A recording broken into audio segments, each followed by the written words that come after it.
Hello दोस्तों, पति अभी नहा ही रहा था कि तभी फोन पर मैसेज टोन बजी। पत्नी मोबाइल के पास में ही खड़ी थी, उसका ध्यान फोन की तरफ गया। उसने सहज ही फोन उठाकर मैसेज पढ़ा। हाय, गुड मॉर्निंग डियर, कैसे हो? किसी बेबी का मैसेज था। पत्नी सोच में पड़ गई कि अब यह बेबी कौन है जो मेरी जिंदगी में आ गई है। तब तक पति भी नहाकर बाहर आ चुका था। पत्नी उसे किसी बेबी का मैसेज आया है बताती है। पति मुस्कुरा देता है, फोन उठाकर उस मैसेज का रिप्लाई करता है, बेबी हाउ आर यू, और वह अपने काम में लग जाता है। इस रिप्लाई को भी पढ़ती है। हाँ, अब हर पल पत्नी के दिमाग में यही विचार कौंधता रहता है कि वह बेबी कौन है, आखिर कौन है जो मेरे हस्बैंड की लाइफ में है। शाम को पति घर वापस आता है। पत्नी उससे पूछती है कि यह बेबी कौन है। पति जवाब में सिर्फ मुस्कुरा देता और फिर से अपने काम पर लग जाता। 2-3 दिन तक ऐसे ही चलता रहा। उन विचारों ने अभी तक पत्नी का पीछा नहीं छोड़ा और फिर से पति के मोबाइल पर फिर एक बार बेबी का मैसेज आता है, आज तो मिलोगे कि नहीं, तुम्हारी बहुत याद आ रही है। इस मैसेज ने तो आग में घी ही डाल दिया। पत्नी का शक और भी ज़्यादा पक्का हो गया। बीच बीच में ऐसे मैसेजेस का आदान प्रदान होता रहता था और पत्नी के मन में शक की जड़ें और गहरी होती गई। पति पूछने पर भी जवाब में सिर्फ मुस्कुराहट के अलावा और कुछ नहीं कहता था। यह सब गुस्सा बनकर ज्वालामुखी की तरफ पड़ता है जब एक दिन उसे अपने पति के जेब में सिनेमा की 2 टिकटें मिलती हैं। पत्नी अपने पति से पूछती है, झगड़ती है। पति उसे समझाने की कोशिश करता है लेकिन वह कोई भी बात सुनने को तैयार नहीं है।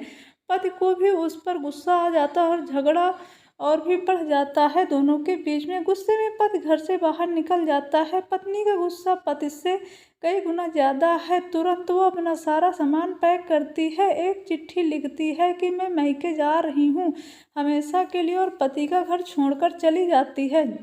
गुस्सा शांत होने पर जब पति घर आता है तो चिट्ठी पढ़कर उसके होश उड़ जाते हैं। 10 दिन बीत जाने पर गांव के उस घर का डोरबेल बजाती है जहां पत्नी रहने चली जाती है। पत्नी दरवाज़ा खोलती है। दरवाजे पर 10 साल की एक छोटी बच्ची हाथों में चिट्ठी लिए खड़ी है। वह चिट्ठी देखती है। बच्ची से वह चिट्ठी लेकर पत्नी चिट्ठी खोलकर पढ़ती है, डियर वाइफ, जिस बेबी की वजह से हम दोनों में इतने झगड़े हुए हैं, तुम हमारा घर छोड़कर यहाँ से चली गई हो। यह बच्ची जो अभी तुम्हारे सामने खड़ी है वह यही बेबी है, अनाथ आश्रम की यह प्यारी बच्ची। इसी के साथ में बातें करता था, सिनेमा जाता था। पहली बार जब तुमने बेबी के बारे में पूछा था तो मैंने जानबूझकर तुम्हें नहीं बताया था। सोचा था कि थोड़ा मजाक करता हूँ, देखता हूँ तुम्हारा कैसा रिएक्ट होता है, क्या करती हो तुम। लेकिन मैंने यह कभी नहीं सोचा था कि तुम्हारा शक इतना बढ़ जाएगा कि तुम घर छोड़कर चल दोगी। हाँ, सबसे ज़रूरी बात यह है तो बेबी वह किसी और की नहीं बल्कि तुम्हारी ही बेटी है। रुको, अपने आप को संभालो और आगे की बात ध्यान से पढ़ो। हमारी शादी को 2 साल पहले की बात है। तुम अपने कॉलेज के लास्ट ईयर में थी। तुम्हारे प्रोफेशनल में नोट्स लेने के बहाने तुम्हें बुलाया था और तुम्हें चाय में एक नशीली दवा खिलाकर ना करने वाला काम तुम्हारे साथ किया था। इसमें तुम्हारी कोई गलती नहीं थी, लेकिन कुदरत ने अपना काम किया और तुम्हारे पेट में इस बेबी को डाल दिया। काफ़ी प्रयास करने पर अबॉर्शन नहीं हुआ तो तुम्हारे घर वालों ने समाज के डर से तुम्हें 6 महीने तक घर में ही कैद रखा। तुम्हारे पिताजी खुद एक डॉक्टर हैं, इसलिए यह बिन मांगा बच्चा बड़ी आसानी से बिना किसी को कानो कान खबर हुए इस दुनिया में आया। भविष्य में तुम्हारी शादीशुदा जिंदगी में कोई प्रॉब्लम न हो, इसलिए तुम्हारे पिता ने इस बच्चे को गांव के एक अनाथ आश्रम में छोड़ दिया था। यह बच्चा मतलब यही बेबी है जो आज तुम्हारे सामने खड़ी है।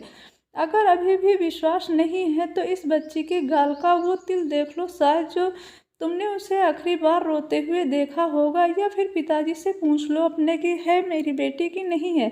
पत्नी जल्दी से उस बच्ची को पास में लेकर उसके गालों का तिल देखती है। उसका मन भर आता है, उसकी आंखों में आंसू आ जाते हैं, लेकिन अभी भी चिट्ठी बाकी है, इसलिए वह आगे पढ़ती है। मुझे पता है अभी भी तुम्हारे मन में यह सवाल उठ रहा होगा कि यह सब मुझे कैसे पता है। तुम्हें बता दूं, यह सब तुम्हारे खुद के पिता ने ही अपने मन से, उनके मन में जो पश्चाताप चल रहा था उसको शांत करने के लिए उन्होंने मुझे बताया था। शादी के 1 महीने पहले मुझसे मिलकर सारी बात मुझे बताई थी।